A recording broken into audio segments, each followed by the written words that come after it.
mbokk yi bu dee son bi baax na rek s'il vous plaît dites-nous juste en commentaire que baax na bu ko defee ñu mën a Cheikh Faye bu dee son bi baax na nee ma baax na maa ngi lay gis.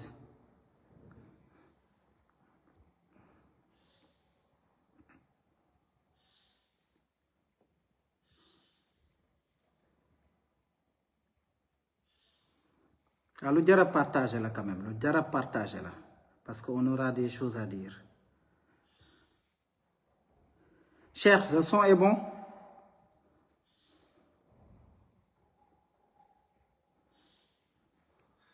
Thierno Aboubacar Anne.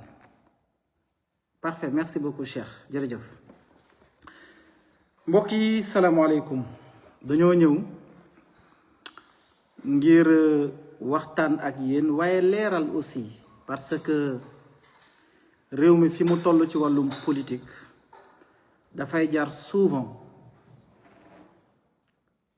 posture ak responsabilité bi nga xamante ne yàgg nañ ko fi am ñu continuer di ko fi am doxal li nga xamante ne moom lañ mës di doxal.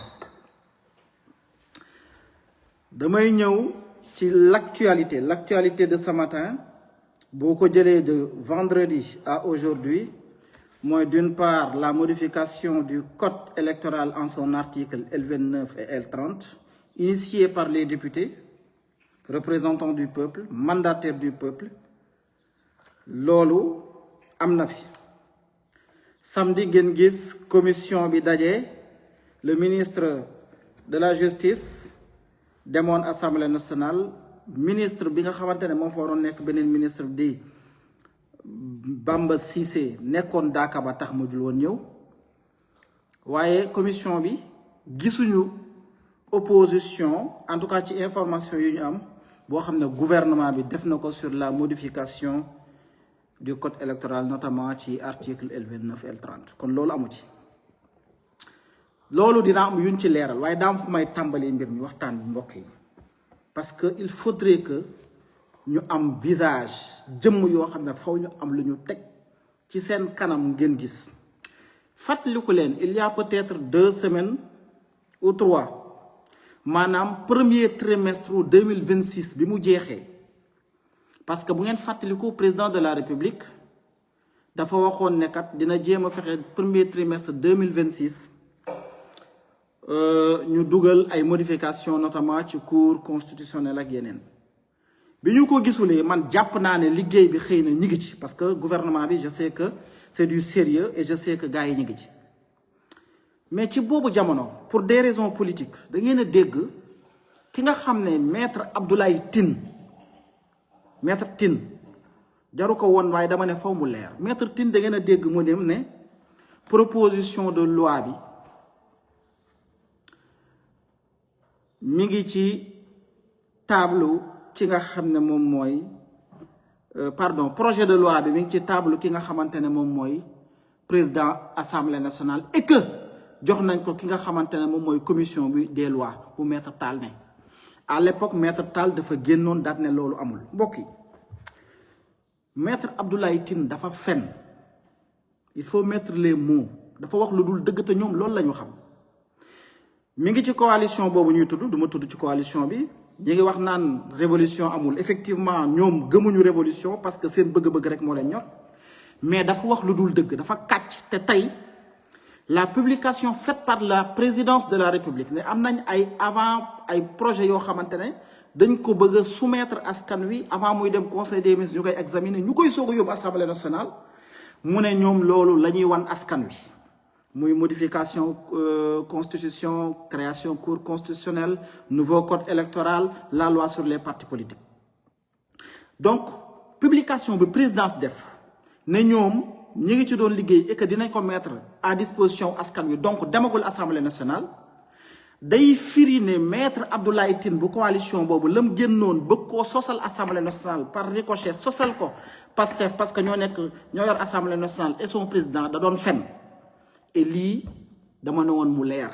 parce que mag mu dul wax dëgg la dafa flagrant kon et dans une télévision de la place devant les Sénégalais ou bien dans une radio de la place mu ne affaire bi kat mi ngi ci taabalu président commission des lois bu assemblée nationale kon jóge na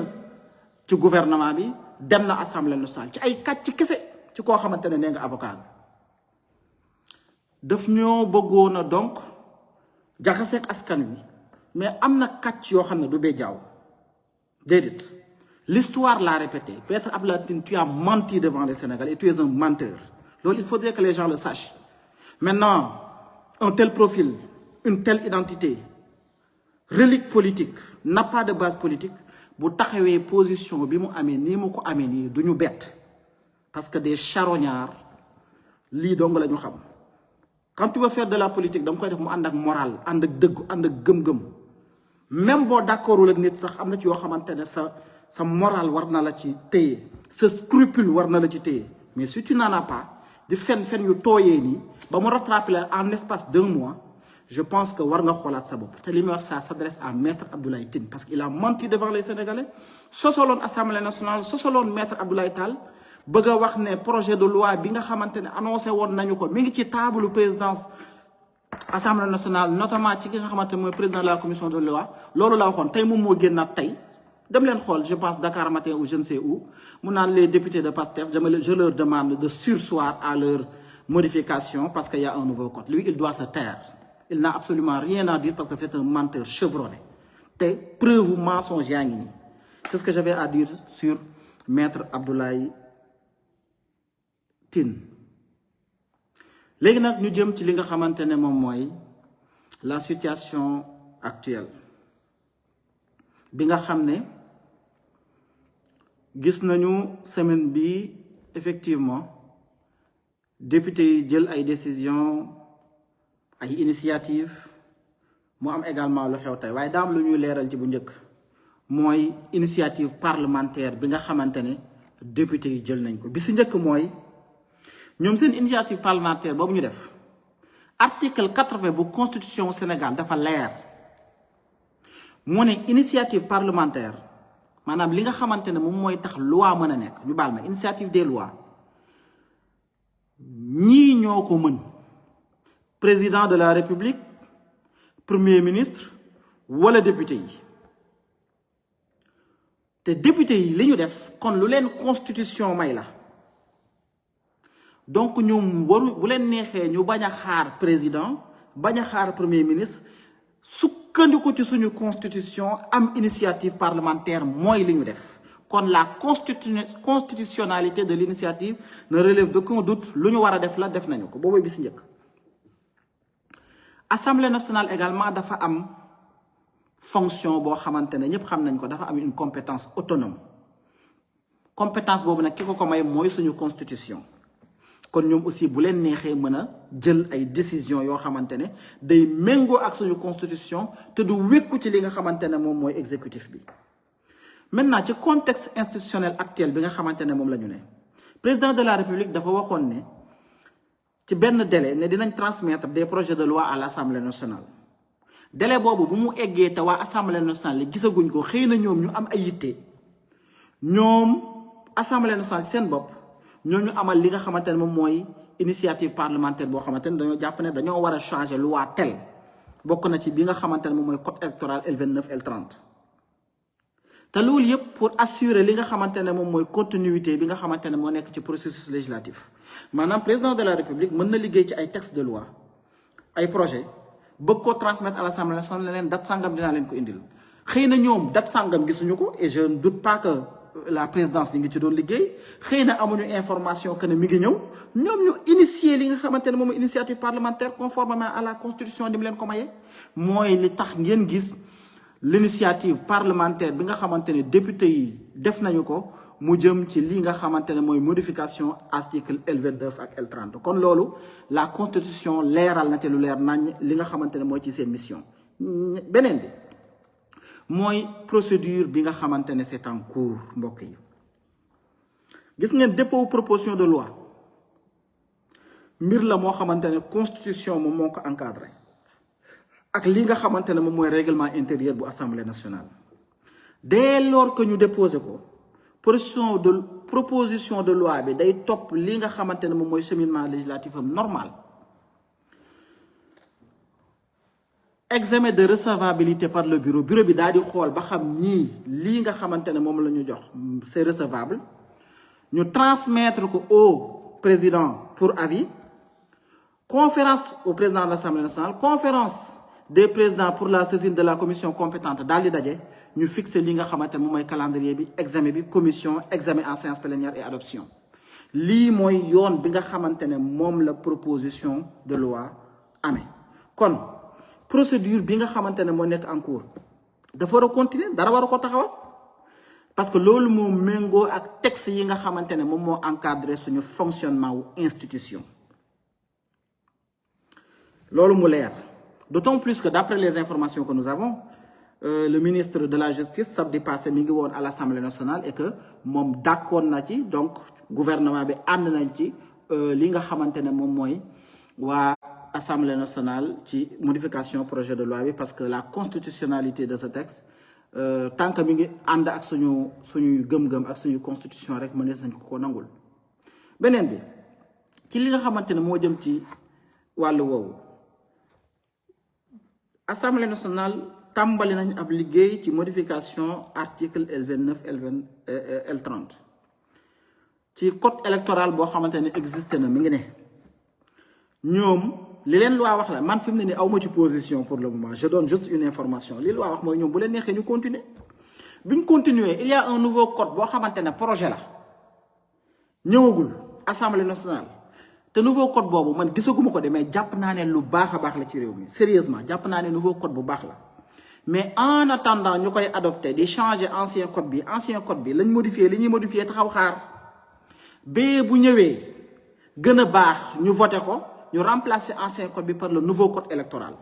parce que encore une fois de plus bële ñëwagul day dem concertation bu jógee concertation dem li nga xamante ne moom mooy conseil des ministres bu fa jógee soog a dellu si assemblée nationale ñooñu buñ ko voté mu soog a dem ci ki nga xamante ne moom mooy président de la république pour promulgation loolu mën na jël 1 mois ku mën na ko bañ a jël je ne sais pas xaw ma lu calendrier bi mais en attendant am na benn processus boo xamante ne tàmbali na pour le moment jógee ci député yi comme ni ko constitution bi mayee ñu woo ñi nga xamante ne ñoom ñooy waa gouvernement bi exécutif ba ministre de la justice ñëw remplacer waale ki nga xamante ne également moom ministre de l'intérieur processus bi tàmbali na damaa jàpp man fii nag sama xalaat laay joxe mooy dafa war a yegg ba mu jeex ba ñu modifier ko en attendant nouveau code électoral bi ñëw assemblée nationale bu boobaa député yi bu ñu gisee ne dañ ko war a voter ñu voter ko man loolu laa gëm mais processus bi ñu entamé dafa war a yegg.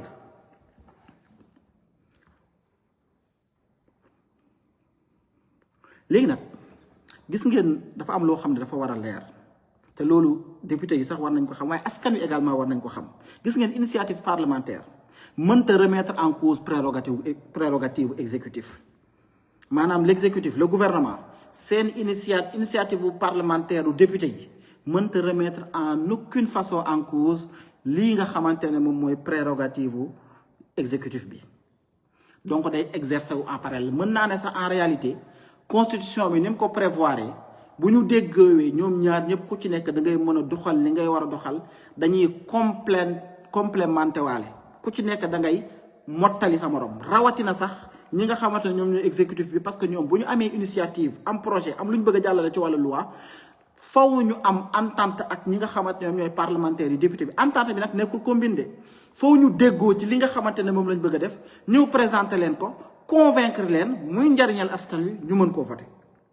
ñi nga xam ne également ñoom ñoo nekk assemblée nationale bu ñu amee ab proposition de loi jàpp ne kat lii moo gën ci askan wi parce que ñoom ñoo teewal askan wi fële ci assemblée nationale mën nañ cee waxtaan jéem a waxtaan ak ñi nga xamante ne ñoom ñooy exécutif loolu moo waral ngeen di dégg ministre de la justice ñëwoon samedi bii passé bu du woon loolu ministre du fa ñëw mais ministre day ñëw en commission ñu présenté ko mu joxe xalaatam moom buy ñëw nag jàpp naa ne xalaatu gouvernement ak xalaatu président de la république day ànd ak moom ñëw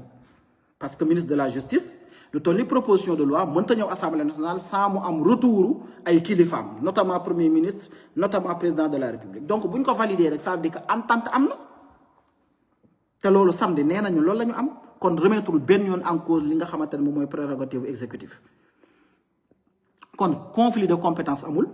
chevauchement amul institution bu ci nekk rek day agir selon ses attributions li nga xamante ne moom la ñu ko constitution jox day agir ngir loola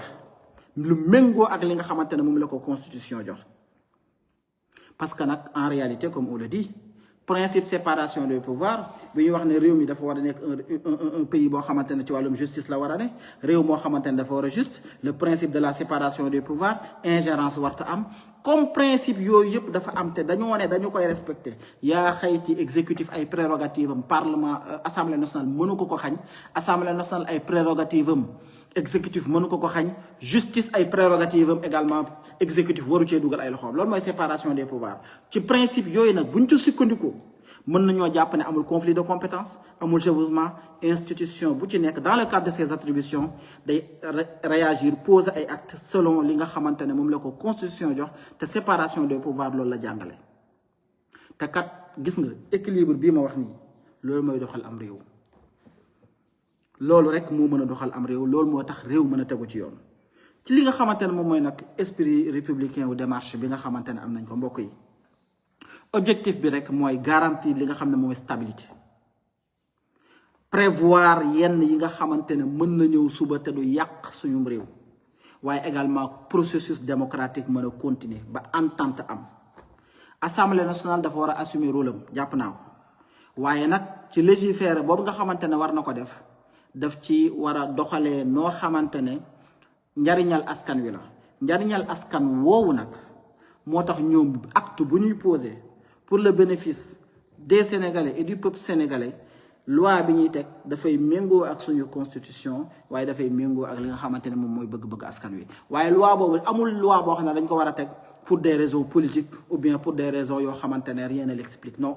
toute loi ou bien toute initiative parlementaire dafa war a reposer wu ci l'intérêt général c'est-à-dire ñoom ñi nga xamante ne ñoom ñoo fa nekk kat li ñuy def lan la ci askan yu bëgg est-ce que moom mooy ñeen intérêt général organiser élection boo xamante ne ñëpp war a bokk ñëpp danañ bokk moom mooy l'intérêt général te loolu mooy yittey li nga xamante ne moom mooy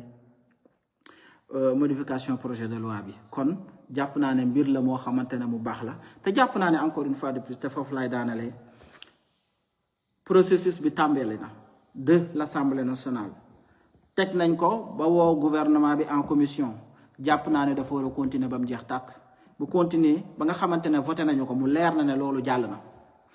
en attendant ñuy xaar le nouveau code électoral bi bu ñëwee